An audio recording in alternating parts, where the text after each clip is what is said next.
ঈদের ৩য় দিন হঠাৎ করে প্ল্যান হয়ে গেল যে আমার ভাবি বলতেছিল যে সবাই মিলে একটা নৌকা দিয়ে ঘুরে আসি।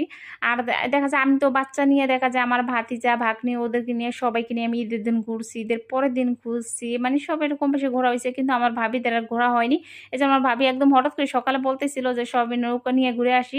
এজন্য সবাই বের হয়ে গেলাম। আমার ভাবি, ভাবির বোন, ভাবির দুলাভাই, তারপর ভাবির চাচাতো বোন। মানে আমরা নিজেরা সবাই অনেকগুলো কিছু খাবার নিয়ে তারপরে তো নৌকায় চলে আসলাম। আর নৌকাটা ছিল চেনা জানা আমার ভাবির আবার চাচাতো বোনের জামাইয়ের নৌকা। এইজন্য আবার একটা লোক নিয়ে আইসে পরে নৌকাটা নিয়ে আমরা বের হয়ে গেলাম।